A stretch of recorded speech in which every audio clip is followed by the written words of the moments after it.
known radio source within the northeastern region of the continental United States. The radio signal has been deciphered from a secret broadcasting facility and is now being transmitted to your listening device. This is the Nostalgia Cafes.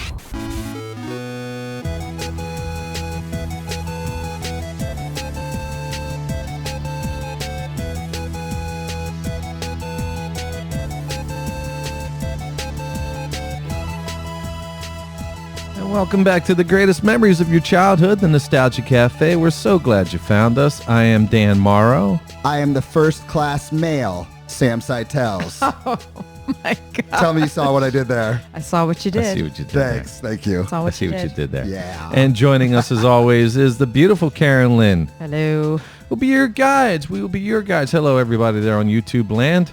We'll be your guides as we take you on this journey of not mine, not hers, not his, but your lifetime. Yeah. All right. Hello, everybody. Fun show tonight. We got a good friend who we had a really good friend when we just started. And we were just a podcast. He was one of our first guests. He was probably our first or second guest. He was definitely our original celebrity. Mr. David Newell. You know him as Mr. McFeely from Mr. Rogers' Neighborhood. You grew up with him. Mm-hmm. Come on, you grew up with him. He is a good friend of the show. Yes. We have a few little recaps. He's going to be calling in a little bit. We had a crazy time, a unique time at the 80s extravaganza. Can we tell him about when we decided the winner? What happened? Yes. Wait, first we have to toast. Yeah, Well, let's first, toast to first a that. little It was housekeeping like- procedures. It They're was going like to from a movie. they're going to toast right now. Cheers. Hey, also a little shout out, okay? The EVEL KNIEVEL stunt cycle is back. EVEL KNIEVEL, the man, the myth, the legend, is back with this nostalgic gem. Listen, if you were a kid of the 70s, you had this toy. It's the greatest toy ever made. And now it's back. CA Creations, they just remade this thing. It's incredible. It's better than ever. The thing is beautiful. The top speed, jumps to ramps and everything. If you want to go back to your childhood instantaneously, then you want to get the EVEL KNIEVEL stunt cycle. If you're watching on YouTube, it looks like it's about to crash right into your head, Dan. Yeah, From this there it angle. goes. Yeah. There it Yeah. is. And there's a little Funko Pops also there, the little Yeah. EVEL KNIEVEL Funko. Nice. Where do we get this EVEL KNIEVEL stuff? Did we make a high bid on eBay? No, it's from CA Creations. You can get it actually on our website, the official nostalgiacafe.com, our official website. That's where you can get the EVEL KNIEVEL stunt cycle. And not only can you get that, but you can get access to probably the most elaborate t-shirt company Really I've cool ever t-shirt. seen. I've been going to this website from the way back. I'm nostalgic about this. From the way back. the way back. 80stees.com. 80s tees. They've got wrestling. They've got He-Man. They've got probably Mr. Rogers. Literally, if it's 80s, they've got a shirt about it. It's just the best. Music, bands from Kiss to Creedence Clearwater Revival, Run DMC to Wham, Def Leppard to Frankie Goes to Hollywood, Bon Jovi, and they actually had the Beat It t-shirt that Michael Jackson wore in the video. Oh, Beat yeah. It. Of course they do. With the piano That's music. 80s tees. Classic movies, classic horror movies, cartoons. I'm going to say WWF. Oh, you didn't. I did. You're talking about World Wildlife Federation? You know, holiday shirts. What do you get for holiday shirts? And it's not like those cheap ones you find at No. Walmart where 3 washes later it's all Yeah. messed up. No. These are good quality. They'll last you forever. What kind of holiday shirts could you possibly get? Well, how about really cool Father's Day shirts with some of the best fathers from television? You know, how about cool National Lampoon Christmas Vacation shirts, the Christmas Story shirts, Festivus shirts. They even have EVEL KNIEVEL stuff. You know, but you want to take advantage of, not only do they have these good, awesome shirts, but they're officially licensed. So they're not ripping off anyone Yeah. either. So They really are the go-to place for this stuff. exactly. Now you're getting what you paid for with these shirts. Now, what makes us why are we pushing this? Well, if you use the code Nostalgia30, go on 80stees.com and select what you want to do. And when you're ready to pay, it'll say apply a promo code, discount code, put in Nostalgia30. and you'll get 30% off I on all your Your order. T-shirts. I think I'm gonna do it tonight. It's easy enough, and they're guaranteed from defects. We had Andy Julian. I don't know where he got that shirt. Yeah, it was off center. It was off I center. think it was Walmart. I saw it at Walmart today. Okay. Well, Yeah. they guarantee their stuff. They're guaranteed to be free from defects. If not, your shirt will be perfect, or they will send you a new one. They're the best. Yeah. Just go and check it out. Yeah, Kevin Stecco is the man. He's the man behind 80s Tees. Brilliant man. So hey, before we get our phone call from Mr. McFeely, dude, I've been waiting to give this to I wish we had it on video. I I really my gosh. do. So I listened to your episode on What the podcast, about the supernatural, and you were talking about, ladies and gentlemen, you might not know this about Dan Morrow, but the man is a ghost hunter. Yeah, he really is a ghost hunter. I'm a paranormal enthusiast. At the moment. So I'm about, you ready to up your game? He's going to drop something. What's he got here? Oh man, this is a good one. Are you ready to up your game? Go ahead. Rap. Do you know what it is already? I need to tell you, he was so very excited about this. He was so very excited. Egon.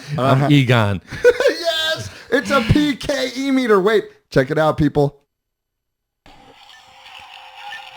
Oh, I'm detecting something in this room right now. Check it out on YouTube. Yo, did you see that? We've got a PKE meter. This is great. Where'd you get this? Prop company? Or? So no. At Walmart. Walmart. It was on. I was just bashing them about their shirts, but their PKE meters are on point. They it was on sale for half off. I couldn't stop myself. Now does this shut off? Only when the ghosts leave the room. Yeah. So we're in trouble. Yeah. How awesome is that? You know what? The story behind this stuff and the story behind Ghostbusters, we should do something all about Ghostbusters. Mm-hmm. Dan Aykroyd's family, his father is an avid paranormal researcher and author. And so when Dan Aykroyd did anything with the movie, the stuff he was talking about, it all had some scientific relevance to everything. He loves the paranormal. He's an avid UFO enthusiast. I've heard he's not just like on the surface. He's like deep in that world. Yeah, deep. In fact, when they created the Blues Brothers, how deep, Dan? One more deep. Deep. When they created the Blues Brothers, the whole concept was that they would sing blues and look classy with this rock look, but they would look like the Men in Black. Oh, that's what the look came from. Yeah. Oh. Yeah, so... and that look is so iconic. Hello? Is this Nostalgia Cafe? Oh, David. Hello. Hello. I think I'm talking to Sam and Karen and Dan, right? This Yes, is you it. are. How are you, my friend? I'm okay. I'm okay. I was outside power washing the driveway. Oh. First, You're getting your hard work on, Mr. McFeely. Yeah. I get a kick out of. I have somebody cut the lawn, but I get a kick out of puttering about and cleaning up and potting flowers and so forth. So that's what I was doing. Isn't there At some... any rate, I said, I better come in and make the call. I was confused. Is this Eastern time or is this this daylight is Eastern. savings? This is Where Eastern. are you, in New York? No, we're in Jersey. Jersey. We're just between Atlantic City and Philadelphia. Okay, you're the same time we are. Yeah. Okay. And do you have a studio or do you have somebody's home or are you on three different phones or how do you work all It of is this? it is the three of us in a studio in my home. Yeah. So we have, in fact, we're on video right now, so it'll be we'll post this on YouTube next week, and I'll send you the link. And you get to see us. Yeah. They'll hear my voice? Yes. Is it? Yeah. Okay. Yeah, and actually up on top of the screen, we'll have a picture of you. Okay. Yeah, David, how have you been? I've been fine. I've been, I had I've managed to stay clear of COVID-19, Very good. as has everybody in our family. My wife is in Mexico for a month. She goes down to Mexico to help teach English as a second language. Oh, that's amazing. And she loves it, and she speaks Spanish very well now. Wow. It's in Oaxaca. How long has she been doing that for? 6-7 years, something like that. She went down. Her Spanish was her minor, I believe. Yeah, and French was her major. And she has taken to Spanish and just loves the culture and the language and the people, and goes. So she should be back in maybe another 3 weeks, I think. So, David, how many languages do you speak, sir? Oh, barely English. But I did take French in college, and she speaks French, my wife.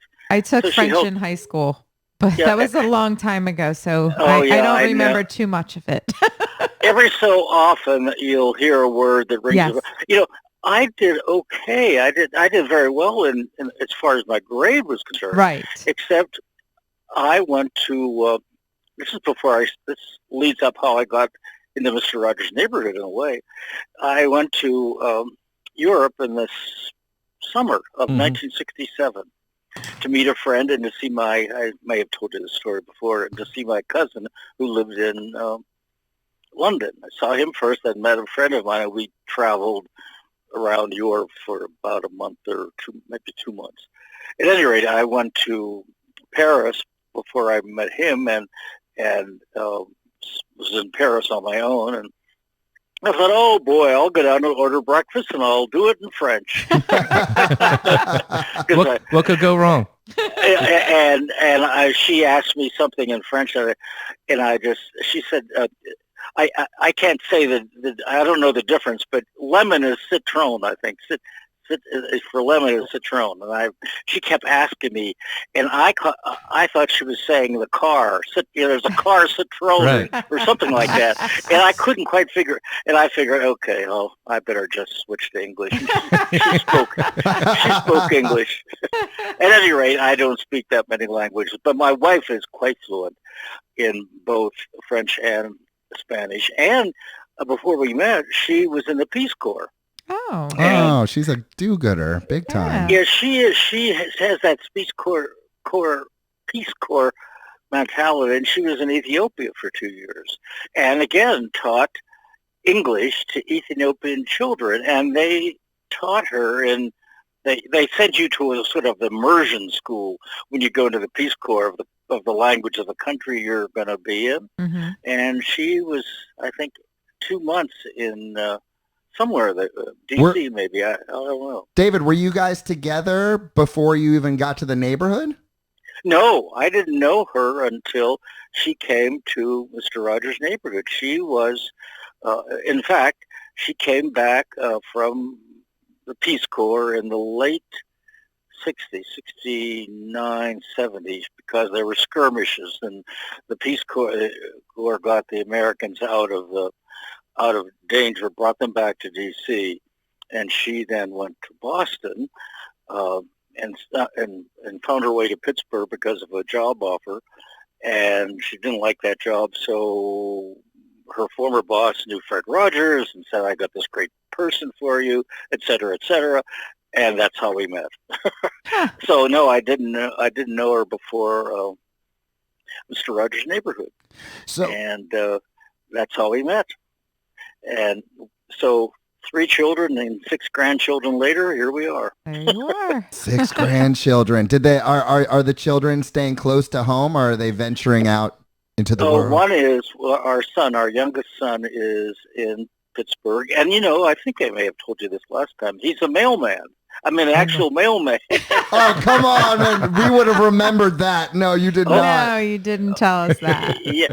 In fact, there is a segment of Daniel Tiger's Neighborhood on, I think, August 16th, where it's Daniel Tiger's animated, and it's on PBS, Yes.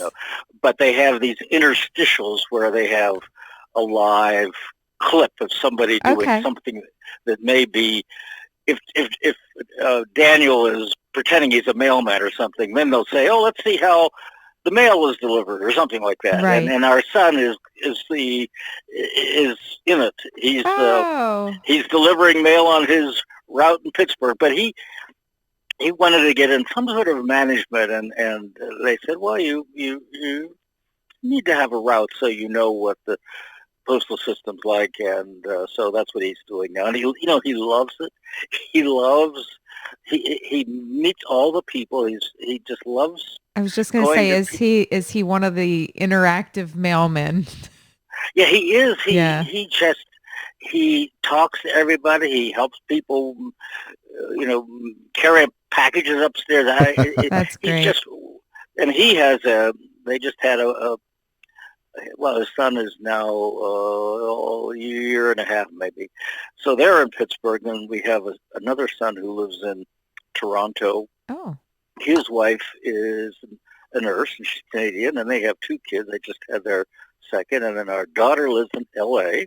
She has 3 children, and her husband is an editor for that show, it's on now, The Bachelorette. Oh. Okay. He has his work cut out for him. No pun intended. No pun intended. That's right.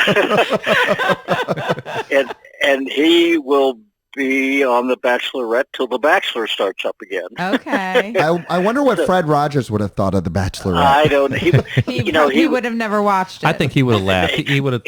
You're both right. He never would have watched it, and he would have laughed. Yes. I have to ask, man. Is your son, who's a mailman? This might be a ridiculous question, but was it at all influenced by Mr. McFeely? I don't think so. Actually, he started out. He wanted, and I think he was just dabbling. Mm-hmm. He lived in Los Angeles for a while with our daughter because he wanted to be in television in some way. Okay. And he was disenchanted, and he came back to Pittsburgh, and he met his wife, and he settled down, and he's so happy doing what he's doing. I was at their house for dinner last night, and he's just a wonderful dad, and he loves mowing the lawn. He loves working in the garden. He's just and our middle son, Taylor, doesn't own a car. He's the last person that would plant a flower. Isn't it funny how you have children and you raise them the same, and they just are all different in their own way? Mm-hmm. Yeah, they are. You're right. And Fred would say the same thing. In child development, you probably know that Fred Rogers had a degree in child development. Yes. Mm-hmm. And it really was the program. The writing of the program was really influenced by his study of child development at the University of Pittsburgh. He was at the University of Pittsburgh. Before that, he was in Rollins College. I don't know if your listeners know all of this, but he has a background in composition, music composition, and performance and piano. That's his undergrad work. And then he went to NBC in New York City and was the floor manager for this early musical shows you guys weren't even born then, but there's The Voice of Firestone and the Hit Parade during the 50s, these big shows. And he was a floor manager and really learned about television at NBC and heard that public television was going to start. And the Pittsburgh station, WQED, was the first one on the air. It came on in 1954. He came to Pittsburgh, left NBC, and his coworkers, who were all being groomed to be directors and producers, early days of TV, said, "You're crazy. This is going to be a very lucrative field." He said, "I know, but I want to do something with this medium of television besides sell cornflakes. They're my words, not his. But basically, that's what his attitude was. He wanted to use it in a positive way. So he came and helped start public television. And it came on the air April 1st, 1954 with a program called The Children's Corner. So even before the Mr. Rogers' Neighborhood began in 68, we began, he had 7 years of television under his belt, plus 2 years at NBC. That's a career in itself. Right. But something's got to be said for just not listening to what other people are suggesting and just following your instinct and following your gut and actually doing what you want to do despite everything against you. He wanted to do this. He didn't want advertising. He was very stubborn about a lot of things, and I think anyone other than Fred would have failed. But I think a lot of it. You're absolutely right. His personality, his mission. Fred had a drive. He wasn't this namby-pamby. He had a backbone of steel, I always call. He knew what he wanted. He knew it was good for him, and he pursued it. But he believed in what he was doing. It's very, he just didn't stumble into it. Right. He thought a lot about, his education in music and his interest in theology, and all of those disciplines worked for him. I think you're right. It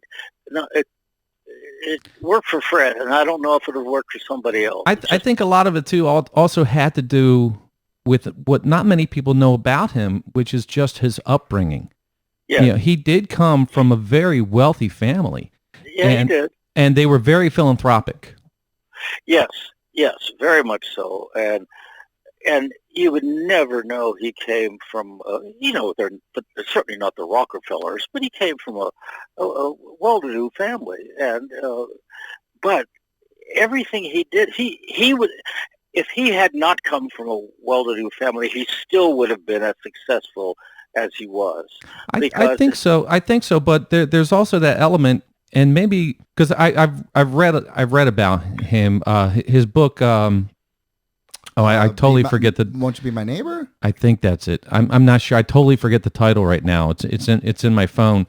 And just listening to the relationship he had with his mother, and kind of like a one take no for an answer kind of idea. Like, I know we can do this. Let's do this despite the costs. The Good Neighbor. The Good Neighbor. The Good Neighbor. That's the name of the book. By Maxwell King. He wrote that book. Yeah, LeVar Burton reads it phenomenally. I have the audiobook version. David. Oh, really? LeVar Burton reads it? Yeah. Oh, that's right. LeVar did do that. Yes. I forgot that he recorded the book. He was on the program. He was a good friend of Fred's. We just watched him on Jeopardy. He did so good. He was the host. Oh, I know. He did a great job. I hope he gets it. You mean the permanent host? Yes. I would love that. We would love it. David, he's got the personality. He definitely for it. does. I think he's got a good chance. Yeah. But they one. Oh yes, that was on our 50th anniversary. Jeopardy did a program on Mr. Rogers. All the questions were Mr. Rogers. Oh. Amazing.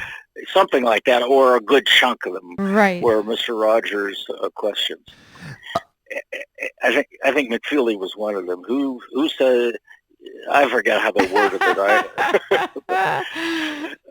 And somebody was going to ask a question. I think I interrupted. Yeah, I was just going to say it was more of a statement, and it's going off what you were talking about, how Fred Rogers did have a backbone. Just because he's soft-spoken, maybe people would misinterpret that as a weakness.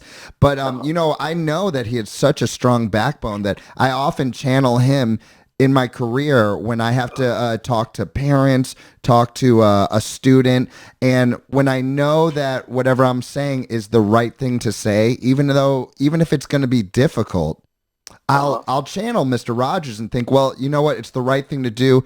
It's exactly what Fred Rogers would do. And even if it is uncomfortable or it's going to take, a little bit of guts to do it because it's the right thing. It's the right thing.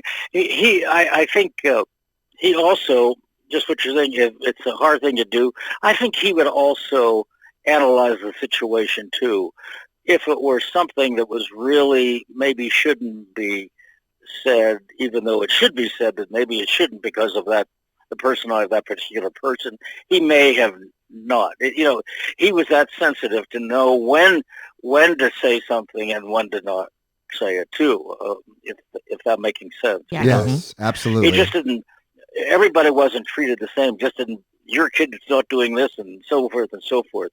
But he would, he knew, he was very good reader, so to speak, of people. And, he is quite a listener. If you would go into his office with a question, he would be sitting, he never had a desk. He had a sofa that he sat on a sofa and had his papers Less intimidating. That he never had a desk. And I'd go in to ask a question about something, or would you do this interview or whatever? And, he'd put down what he's doing and give you undivided attention for the moment you were with him. He wouldn't keep on writing and say, yeah, I'll do that. Yeah, let me know. It wasn't that at all. He would give you total attention, and that's respect for people. And I think he does the same thing on the program.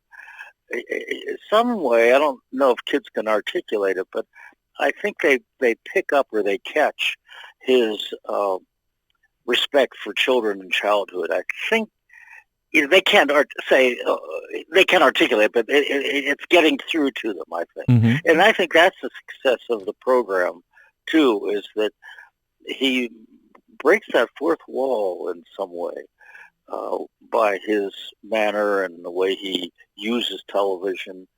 And, it's very hard to look at a television camera and talk directly into it.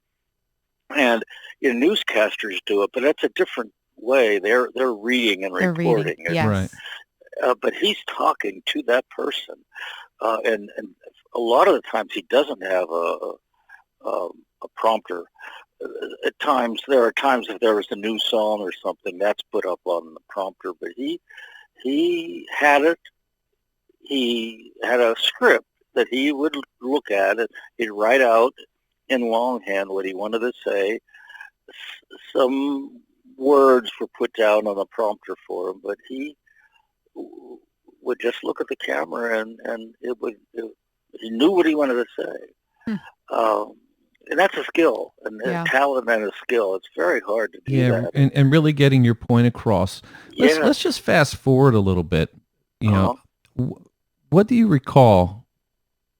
The last time you got to see him, what was the last thing he ever said to you? Oh, well, on the phone. It was on the phone. It was the last time I spoke with him, and I thought I would be seeing him. He was coming home from the hospital. He was in the hospital, and that's when they discovered the cancer. But they did the operation, and he had called me because he was to go to Dallas that month, but he was in the hospital. And the Dallas Symphony was playing a medley of his music that the conductor, a good friend of his, this is the Pops version of the Dallas Symphony, had arranged a family concert, and it was about a 25-minute suite of Mr. Rogers' songs. And Fred was going to go down and then come on the stage and sing or whatever he's going to do. We couldn't because he was very ill. So he asked me to go as McFeely and come on the stage and thank the conductor, et cetera, et cetera. And I did. And then I came back, and a phone rang about a day or two later, and it was Fred leaving the hospital the next day and said that thanking me for going to Dallas. And let's see, and then he put a doctor on the phone, not his surgical doctor, but a doctor friend who was visiting. And I asked the doctor, I said, how long do you think it's going to take Fred to get back on his feet again after this operation. And the doctor said, oh, but probably about 6 months. It's going to take a while. And then Fred came back on the phone, and I could tell he was very sad. I could tell it from his tone of voice and how he was speaking, and also tired, but sad, and I think concerned too. He knew something that he wasn't saying. I think. And I think in a way he might have been saying goodbye. I don't know. But I said, Fred, you're coming home. I'll just see you next week. And that was it. He came home and he took, he had a few good days at home, and then it just got worse. And before I got a chance to visit, he had passed away. So that was the last time I talked to him, but we were laughing, and he seemed, the first part of the conversation when he was thanking me, he seemed very jovial, and he liked the music arrangements, and he was thrilled that his friend had put it together.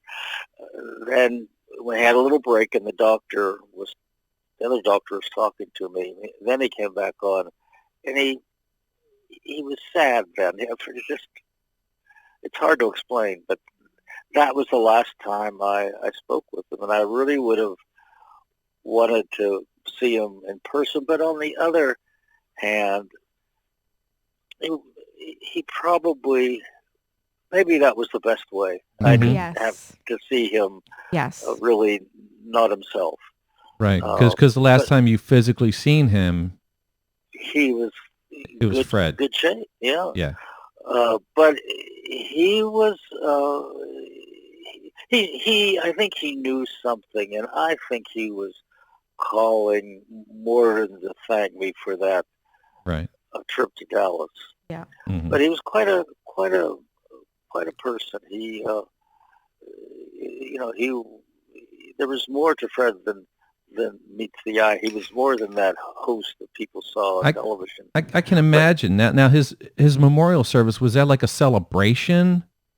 Well, it was a very small, I see. There were two. There was one for the family and very close friends at a chapel near his hometown of Latrobe. That was sort of a private one, but there was, yes, you're right, the celebration that they had at a theater in Pittsburgh, downtown Pittsburgh, Heinz Hall. That's the home of the Pittsburgh Symphony, big theater. Wow.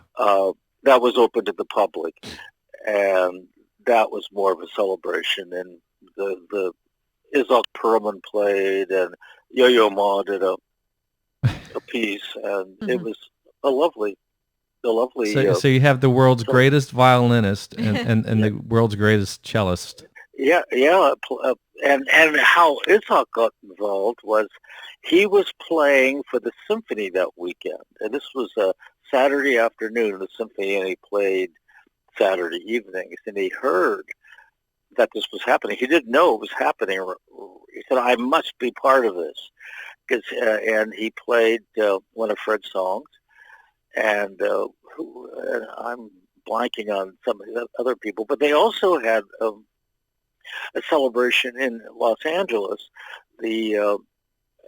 After the Television Arts and Sciences had a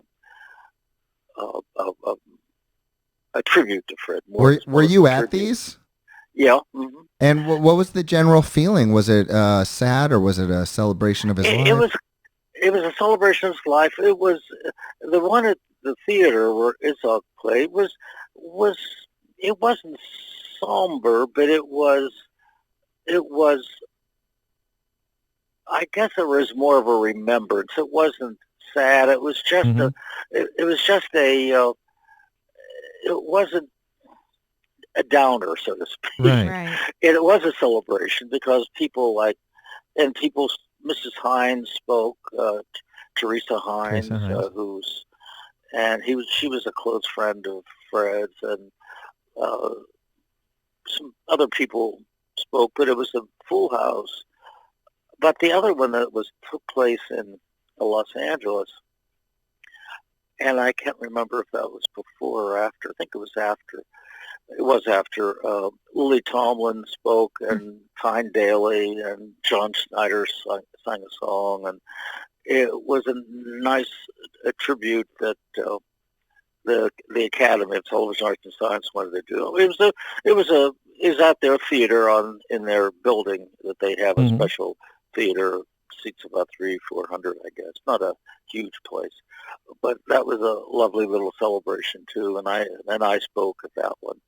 Well, you've become, all these years after Fred's passing, you've become the last, spokesman. You become the spokesperson. You become the face. Right. You kind of carrying that torch in a way. Do you ever look at his pictures or just go into the studio? Because I know there's elements of the studio that are preserved for tourists and stuff. Or do you ever just walk around or put that jacket on and the hat and just say, Fred, what did you get me into? You're how old now? Mm-hmm. Oh, I have hit the big 8-0 now. God bless you. You and Mick Jagger. No, you and Charlie Watts from the Stones. Yeah, Mick has come right on my heels, I guess. He's coming. He's taking another tour, by the way. Crazy. It's playing Pittsburgh. My son, the one who lives in Canada, goes to all of them. He loves Mick Jagger and the Stones. And I went once with him, and I saw him once. I saw the Rolling Stones once, but my son knows all about them. He loves them. And how old were you when you started? When you first put that hat and cap on? I think I was, I'm trying to do the math here, around 28, I think. And you had to think that this was only going to last a few years. Oh, yes, you're right. I thought we did 130 programs. Wow. The first season. Wow. And I thought, well, that's a lot of programs. And they were all in black and white. That was just before color started. And I said, well, I have a job for a year. That's great. And then I'll move back to L.A. Well, we were renewed, and from that point on, we did 65 half hours for the next, 10, 15 years. I can't remember the exact length, but all told, we made over 1,000 and within those years. And then Fred took a break, but about halfway through, and we did a series called Old Friends, New Friends. The Neighborhood never went off the air, just went into reruns because we had so many backlog. And then we did a series called Old Friends, New Friends, which was 20 half hours of Fred interviewing people, a young performer and an older performer, or for instance, he interviewed, of all people, Milton Berle and a young comedian, and he interviewed Helen Hayes and a younger actress, and he interviewed people who work with children in homes that take care of children that may have a learning disability. That's the whole spectrum of what people do, and that was called Old Friends, New Friends. It was what the young can learn from the old, and the old can learn from the young, and that was on PBS for 2 seasons. But at the same time, The Neighborhood was on the air too. It didn't go off. And for kids who are growing up and into it, they were new programs, and then they grow out of it, and other kids will grow into it. And it's still on. It's still on Amazon, and it's on some PBS stations on the weekend. All over YouTube? Yeah. It's all over YouTube. And also it's on now. They just brought out an app. PBS Kids has an app, and you can get it on your computer now. PBS Kids. And on PBS Kids, you get The Neighborhood or Sesame or whatever they offer in their broadcast. You can pull up on the computer too, and it's also on PBS Kids, which is a special broadcast channel too. So it's really, and I don't think the people know that, but they don't. When you guys were probably watching it, it was a destination time. It was on at 5 o'clock or 5:30. Yep. Now television is watched so many different ways. You can get up and you can watch whenever you want. Yeah, exactly. You're your own program. I was trying to explain that to my kids today, and they just did not get it. No, they don't. Like, you had to wait until that day, that time, to watch a show that you wanted to watch. Now, they're spoiled. They just, I want to watch, I just want to watch this. And they put it on the television or on their laptop or... I feel like we were more spoiled because now they have too many choices. They can't figure out what they want to watch. That's true. Yes. That is true. And I think it dilutes a lot of the programs. Yes. They don't see sometimes the best ones. They jump around a lot. But also, when they stream something, the streaming maybe not start well I forget whatever. Ted Lasso, for instance, that doesn't start streaming until a certain day, but then when it does, you can see it at any point. Right. That's similar to what it used to be. But broadcast television now, you have to. It's still there, broadcast TV, and you still have to wait every week to see CSI. But you could go back and watch all of them. Too. Yeah. And if you miss it, you can watch it. Before, if you missed the Mr. Rogers program, you had to wait 2 months, 3 months till it was repeated. Yes. Well, speaking of the YouTube streaming, I was going over many clips of you and Fred, and one that stuck out to me that I actually watched multiple times because I thought it was so just lighthearted and fun was the time you and Fred sang your song, but you did it really quickly. Like you were in a hurry and wanted to see how fast. And it just made me smile and it made me wonder. My question about that is just when you think back, you must have so many memories that just make you smile.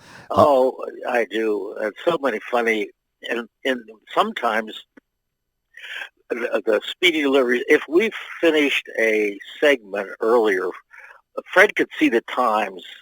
The floor manager would hold up 4 minutes or whatever time. And he knew how much he needed 2 minutes to get out, but he had 4 minutes to use. So he would say, "Hey, Mr. McFeely, before you go," and I didn't know he was going to do it, sing the speedy delivery song let's just sing the speedy delivery song. And I knew we had time to kill. Right. So we would do that. And sometimes it was off the top of our heads. We just do it. But the last one, I think I may have mentioned this too, the last program I was in, was, I forget the name. It was a week about art, and I can't remember the program or what day it was, but I think it was towards the end of the week. It was a Thursday or Friday program, and I made a delivery, which was going to be my last delivery ever. And but it wasn't going to look like it was my last delivery ever. I had to do something so I could say thank you without anybody knowing it. And as I left, I shook Fred's hand. See you around the neighborhood, and shook his hand. I never really shook his hand before. I just sort of waved and out the door. That's on YouTube, and that is something that I'll watch every now and then. You've seen it? Yeah, I mush on that. Yeah. Yeah, and I don't think at the time, Fred, I don't think he realized that. Right. I just did it because I wanted to say something, just said thank you for all these years. But at that point, that was about 1998, 99, and Fred was okay at that point. So then the last program that was aired, the last new one, was 2001, I believe, and then it went into rerun cycles, and it played, and it's still playing, but it played out. So it took about 2005, maybe 10. It played and just kept repeating, and PBS is still showing them, and our website has it on too. You can see Mr. Rogers' Neighborhood on the fredrogers.org. Oh, and when I went to Walmart the other day, David, right there on the shelves is being displayed 30 classic episodes from Mr. Rogers. Yeah, that was the most recent one. There's about 4 volumes of that. So I think a lot of them now are available. I think there are about 300 you can buy.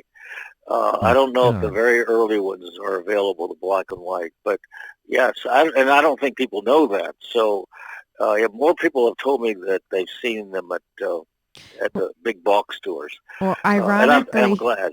Ironically, when Dan mentioned that they still do tours, Mm-hmm. right after we did our last interview, I watch a show, a little series called This Is Us. Have you heard of that? Oh, yes. Okay. You mean the show on commercial television? Yes. Okay. Yes. So they actually, the character took his children to Mr. Rogers' Neighborhood for a quote unquote taping because they live in Pittsburgh. That's right. It takes place. Yes. Oh, and when they showed the Tom Hanks movie in New York, the premiere of it, I went to it, and Joanne Rogers was there, and the woman who is in This Is Us, the actress, boy, she's lovely. She plays the wife. Mandy Moore?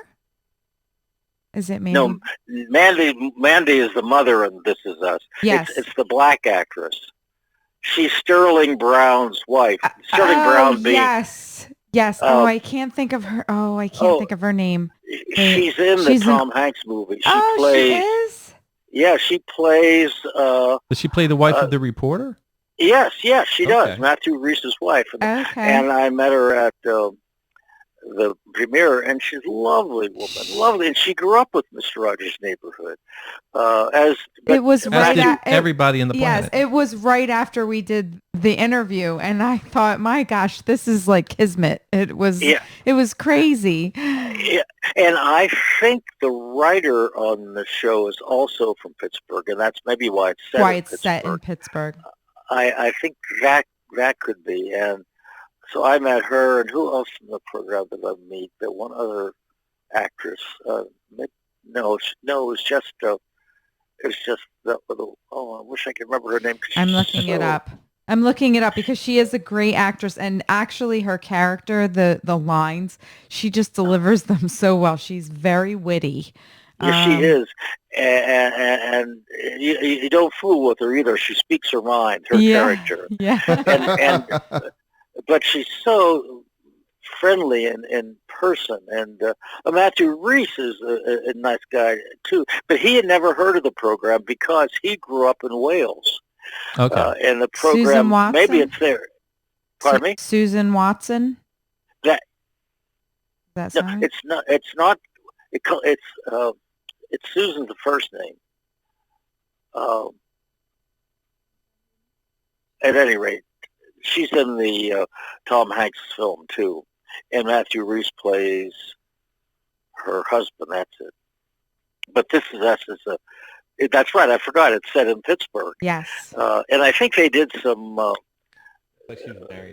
shots in Pittsburgh. I don't think the cast was here, but I think they sent the photographer to get cover shots, things like that. But that's right. I do remember that segment. Somebody else told me that. And that happened too because we would have open houses every so often where the public was invited to come in. Yeah, and he was like, "We got tickets to go see a filming of Mr. Rogers' Neighborhood," and I thought, "Oh my gosh!" They were both happened. But when we did the taping of the program, we didn't issue tickets, but we couldn't accommodate very many people. There were friends and favors, and so people would come in and they'd watch the rehearsal. Then they'd have to watch it from the observation behind glass. But every so often, other stations do it too. PBS has open houses, but WQED had the advantage of having the set there, so they would have an open house, and sometimes we would all be there, and Fred would be there. We would do these little shows that would be, and they would be ticketed, free tickets, but ticketed, so not everybody shows up at 9 o'clock and nobody comes at 3, that type of thing. So we did about 10 shows a day. Whoa. And we would start at Woo. 9 o'clock, and I would bring them into the studio, and we'd do a little 15-minute show, and then out they go, another group would come in, another group would come in, another group would come in, and take a break for lunch, and then we do some more. And we did some of these around the country. I remember we did 3 a year at different stations, and Fred said, okay, if we're going to do them, let's do them a medium, small, and big city. You know, we 1 year we did New York, we did South Dakota, and Milwaukee. You know, that's and we try to be democratic and not just do all the big cities, but go to places where people don't go to that often. They'll really appreciate it too. But it's true. We did do these open houses, and then I did a lot with Joe Negri. With when Fred wasn't there, we would do open houses, and we would do the whole weekend, and we'd end up doing about 20 shows in a weekend. And Joe Negri being the handyman. Guitar, yeah, handyman Negri, and he played the guitar, and I'd have the Purple Panda costume, somebody in the Purple Panda, and then I'd shake everybody's hand as they left, and then start another one, and we do it again. But it was, but you know, I really enjoyed it because the people who were there wanted to be there, and they really enjoyed their time, and it was free, and it was a sort of outreach that public television could provide, and the studio was big enough that we could accommodate about 300 people at one time. And not in, they'd sit on the floor on rugs, and the parents would stand behind, and the kids would be on the floor, and we'd do our little, we had a pianist who would be there too, and Joe's music, and we'd do some songs, and I'd show some of the puppets, and we'd do a little conversation and questions, and everybody would end up with Beautiful Day in the Neighborhood or It's a Good Feeling, and then they'd go out one door while the other 300 were coming in the other door. I'd say goodbye to them all, and while the other ones were coming in the studio and sitting down, the one group would go, we'd start up again. It was quite something. I enjoyed it because you got a chance to meet the people who watched the program, and they really appreciated it. And it was fun. I felt it was fun. It was tiring, yeah, but it was fun. Hey, David, you know, do you mind if I change this up? Because I have a question, and I'm so scared to ask you. And I'm just going to go for it. I hope it's not my question. Oh, gosh. You have a question lined up? I do, but go ahead. You go first. Okay, David. Yeah. People look at you and Fred as just the nicest guys, as you know, as they should, because you guys are just wonderful people. But behind the scenes, I am so curious, did you guys ever argue, disagree, you know, have a short falling out over a segment or about anything in life? Artistic differences. I am so curious because it's hard to imagine that happening. Never. I never did with Fred. Fred, You both seem so easygoing. He was easygoing, but he was also very particular, and some people would question a line, but Fred would listen, and he sometimes if he thought the line, whatever, I can't remember what it is now, but there might be a line that one of the actors said, do you think we could say it this way? And Fred would listen, and if he would agree. Sometimes he said, no, we're doing it this way. He was firm, but never was he ever rude, or never. But there were 2 times he got upset with me. And I remember one time, and we were somewhere, we were in a hotel, and we were on a promotion thing or a book tour or something.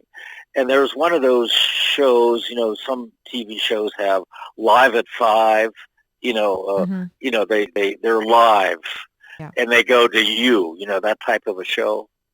And we were at a Holiday Inn, it was a fancier hotel, but they interviewed him in the lobby. And I thought it went very well, except when Fred saw it, it just so happened that the way they had it set up, and I didn't even think about it, it looked like he was at a bar. The bar was in, you could see the lobby, and then the bar was in the background. Right. Yeah, it's sort of a restaurant bar, but what stood out was more of the bar than the restaurant. Of those. The alcohol in the background. Yeah, right. It looked like, but when Drinks television, with Fred. you can zoom in and cut everything else out, and they weren't trying to do that. They just wanted to get a close-up of Fred, so that closed in on the bar in the background. And he said, no. I just remember, you should have thought of, something. He wasn't mad, but he was upset. Right. That, I can understand that. Yeah. When you're running a kids program, you don't really want the alcohol in the background. No. But there was one. Now I'm blanking on the other one, and I can't remember. But never did we really have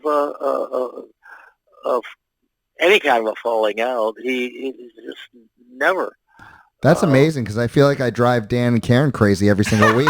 So we love you, Sam. Well, Karen's got a question. We love you. I just wanted to know. I had read, and I don't know if it's one of those things that is made up but Fred was he was mercenary. No. Adamant about staying 143 pounds. 143. Because the number 143. Yes. His 143 is I love you. Yes, and how that came about is I remember it. Somebody's writing a book too called 143 Ways, Things You Didn't Know About Mr. Rogers, or something, a title, something like that. Or letters. But I remember visiting Fred years ago in Nantucket, where his family had a summer home, Nantucket, Massachusetts, which is an island. Mm-hmm. And he flew up, and he asked me, this is before I was married, and he said, do you think we have a car packed with our everything? Do you think you could drive it up, and then I'll meet you at Nantucket, and you could fly back? And I did, and I met him, and he showed me around the island, which is very small, and he showed me the lighthouse. There's a famous lighthouse on Nantucket, and there's one on the Cape too. And he said, there's a story about the lighthouses in Massachusetts. Mm-hmm.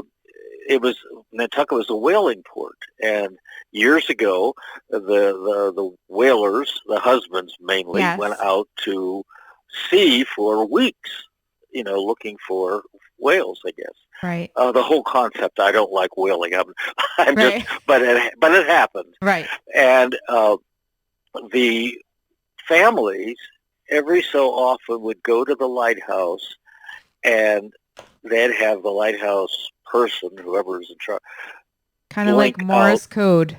Yeah, 143. Yes. 143. I love you. I love you. And they were out far enough, but close enough to see the one. We love you. Yes. I love you. Yes. And Fred got. That's the story I heard that Fred told me that day. Now, but now but it also is. The weight he kept was 143. I mean, I do remember sometimes he'd go up to 150, and he'd try to get himself down to 140. I wish it were that easy to do that. Really, exactly. Well, let's talk about Fred and his regimen, because he was very methodical. He had a certain regimen, and something I really do want to touch on with you, especially people like you, people like Fred. You're famous.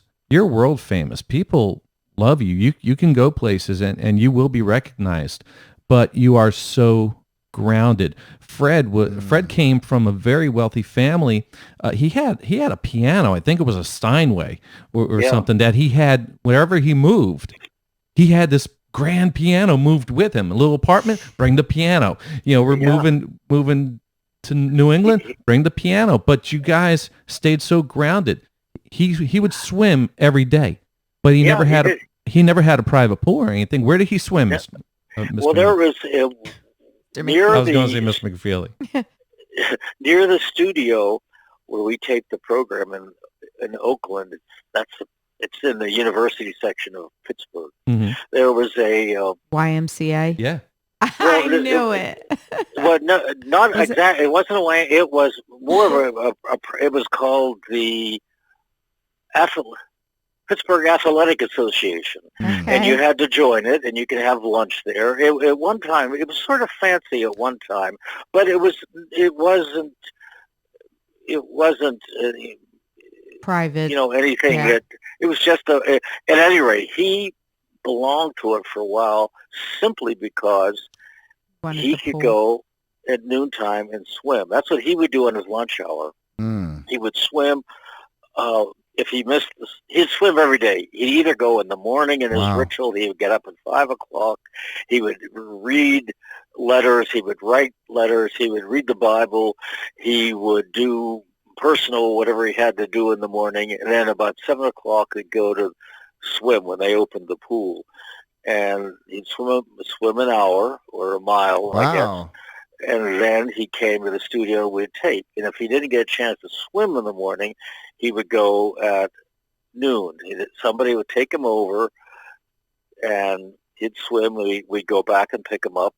And it got him through. And whenever we went on tours or something to these concerts we did and appearances, the one demand he always had is make sure the hotel has a pool, because that was his only request, so he could swim either morning or at noon.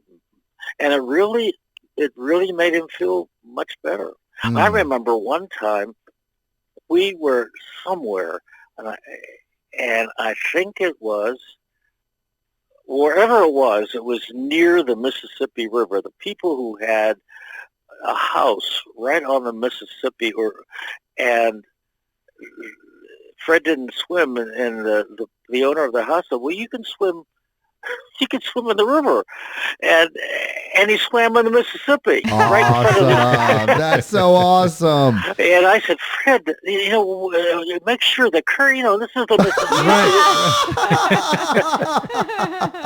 And apparently, where they were, that was a little side tributary of Mississippi. It wasn't the. Mm-hmm. But I remember him swimming. I could see him swimming in the Mississippi. And wow. He was that disciplined. Yeah. That's awesome. I love that. I love that too, man.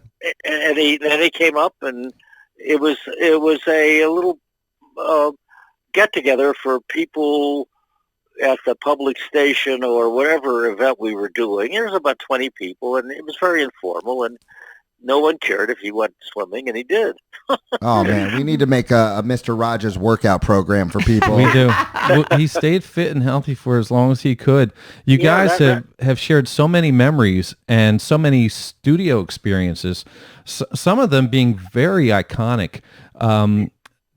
The black officer sharing a swimming pool with Fred, both feet in the water. Yes. You mean Officer Clemens? Yes. Officer Clemens. Did you know what was the feeling or the mood of the studio prior to filming that? Well, we did that twice. Actually, we did it. Oh boy! And did you know it would be so iconic? No. I think Fred did it to show many different. He had many reasons to do that, showing it. It's very subtle. Mm-hmm. He wasn't. But it's beautiful. What is it? What are you guys talking about? You don't have to say much to you learn kids can learn by example. If you'll explain that episode real quick to because Sam never saw it. Yeah, I don't know what you guys are talking about. Yeah, there's a porch on Mr. Rogers' house, and there's a little side yard, and there's one of those little blue plastic pools, a wading pool, little children's pool, like a children's pool, pool. A kiddie pool, yeah, which is plastic. And there were two chairs, and Officer Clemens was coming by one day, and Fred was sitting there with his feet in the water, and Officer Clemens, and he said, "Won't you join me, Francois? Sit down and cool off," or whatever he said. And they had a nice little chat, and it was, it was meant to be symbolic of many different things, but it was no big deal. And I think kids caught the feeling of that. There were times during segregation where the pools were segregated, and I think Fred grew up in that area too, the era, and I think that was part of that, very subtle part of that segment. And a very big deal. I read a book on the Rat Pack. And what Sammy Davis Jr. had to go through was so sad. In many cases, he would have to stay at a totally different hotel than the rest of the Rat Pack until Sinatra really started, getting them to say, "Hey, no, he comes with us," and started opening up more of segregation. Not so much. Vegas itself was racist per se, but it was the Texas clientele that would go there that would get offended. And there was a story of Sammy Davis Jr. Swimming, I believe either at the Hilton or the Sands, and he took a dip in the pool and got back out. And the clients demanded that the pool be emptied out, cleaned up. Yeah, it was crazy back then. So to see something during that time where Fred is just sitting there, set up the scenario, a nice sunny day. Hey, let's share the pool. It was so symbolic in so many ways. Yeah, it was, and without making it a to-do about it, it was just done. It wasn't. It wasn't. It wasn't just how it should be. It should be, yes. And there's a story that Fred, when he was doing his practical work in child development, he had to go and observe a class of a daycare class that was part of University of Pittsburgh, and so he went, and he happened to go the day that parent each week a different parent would come in and show the class what that parent does for a living. Maybe there was a baker one week and a mechanic maybe, and so forth.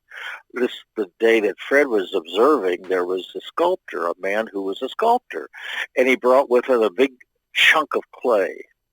And he put the clay down in the middle of this table. All the kids were around the table, and he didn't say, "Here's how you do it." He just started to make a figure of some sort. I don't know what it was. And the kids caught the enthusiasm of that artist, and all of their artwork for the following semester was 10 times more imaginative than it had been. And Fred always said there's a Quaker saying, that attitudes are caught, not taught. And if you love doing something that you love in front of children, they'll catch it. And these kids did. They caught the love of what that sculptor had for his work, his art. They caught it. And, if you do something you really like in front of children, they'll catch it. In a way, that's what Fred was doing with that segment, and with many segments that he did it. And I think they see Fred doing something, and they catch that attitude. Am I making sense? Mm-hmm. Yes, it's 100%. Very infectious. What he does is very infectious. Yes, yeah. But that saying, that Mormon saying, really is wise. I think attitudes are caught, not taught. Yeah. And then they go on to say, if you love something, do it. If you love something and you do it in front of children, they'll catch your love for that trade, for that art, for that whatever it is. And you're definitely doing what you love. Was there a time where you had like goals, you wanted to do this and accomplish this and accomplish this, well, but now I have to, but I'm dressed as a mailman right now, and this is only going to be temporary, and eventually you learn to just accept that this is my fate and I'm going to embrace it? Yeah, I think you're exactly right. That's a good question. But because that's, you sort of answered your own question in a way, because I always wanted to go into some form of showbiz, so to speak, film, and I equally am happy behind the scenes or in front of the scenes, and my job at the neighborhood served all my egos in a way. I was on the show, but I was able to be part of the creative part of it, and part of the PR part of it, and part of the production of the show. So I really loved what I was doing, and I felt that what I was doing was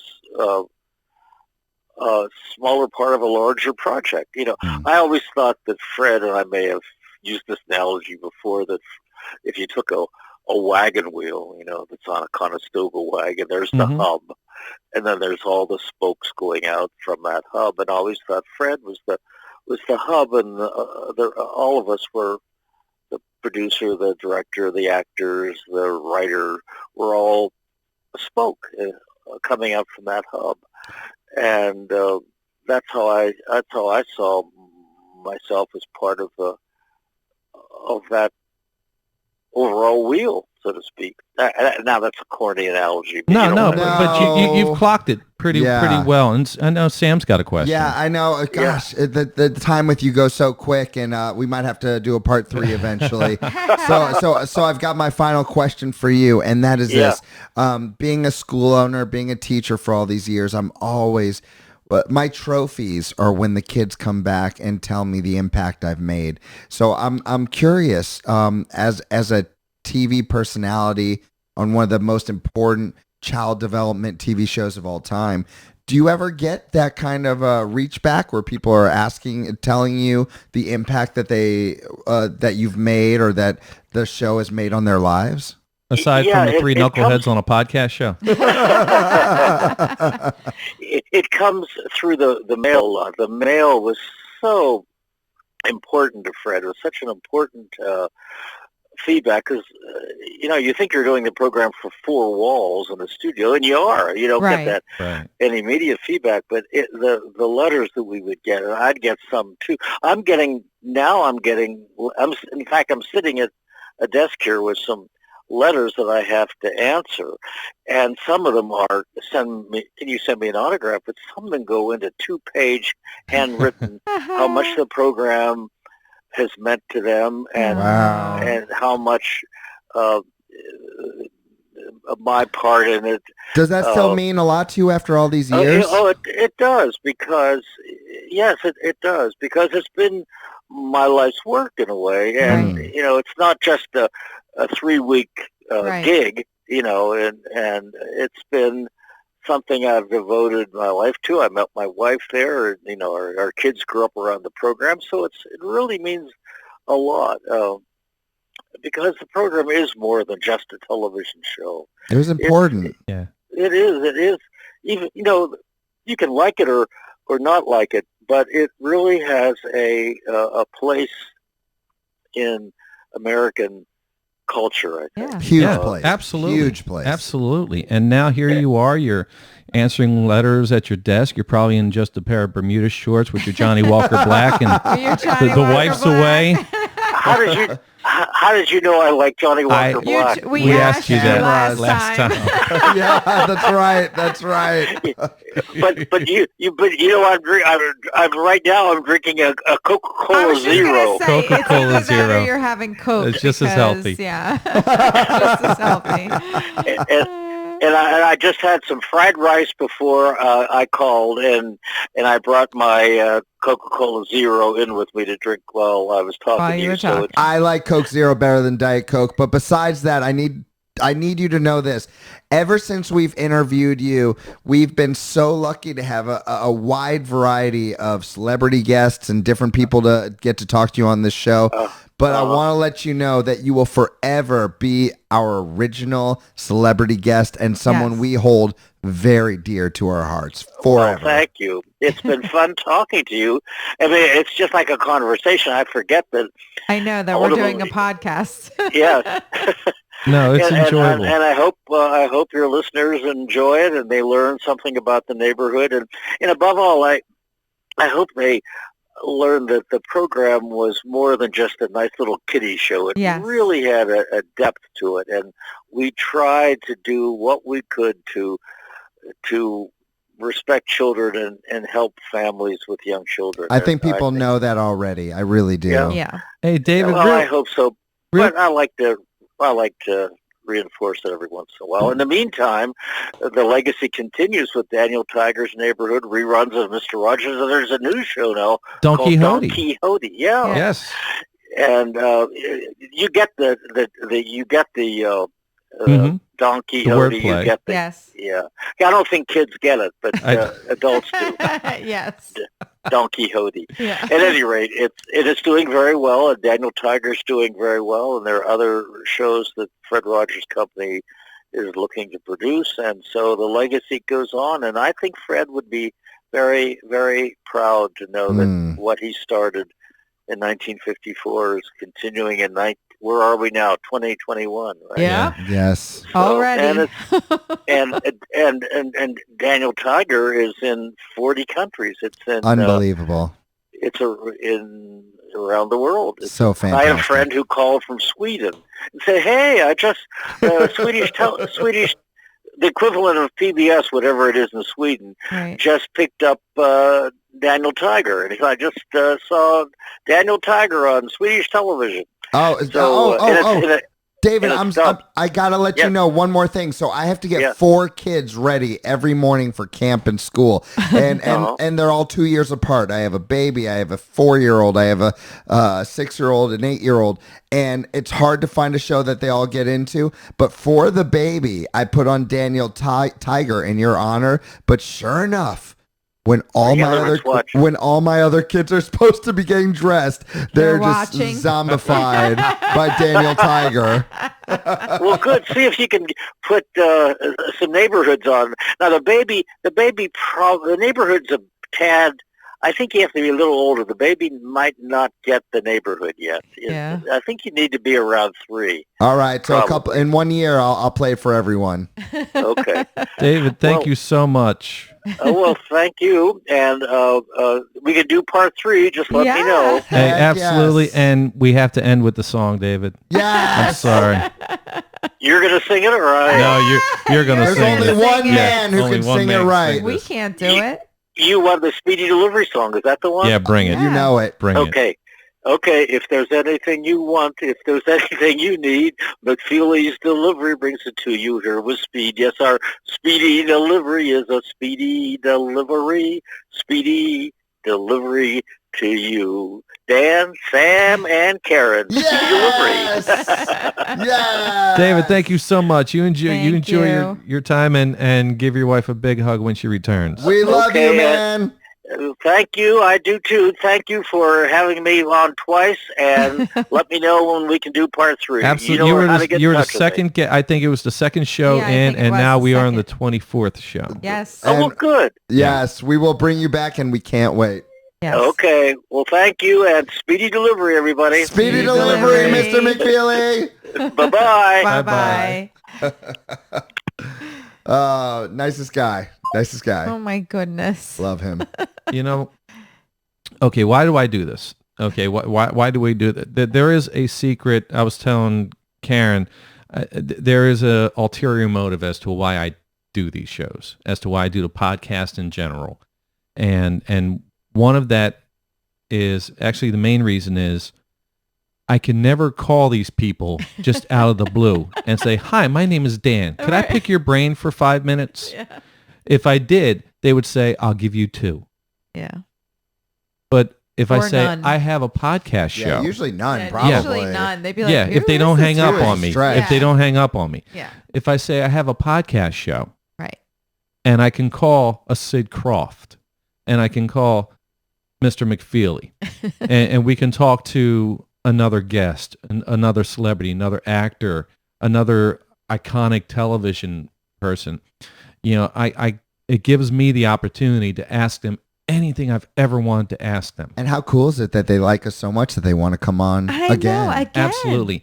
And you know, I'd like to keep the future shows down to like 45 minutes if we're doing a topic or something. But when we Right. have a guest, Right. there's a reason why I want to try to keep it long, because not only are we doing a podcast, but there will be a time we won't have a Mr. McFeely. We're making historic documents. Yeah. And that's what I see these things. Oh, yeah.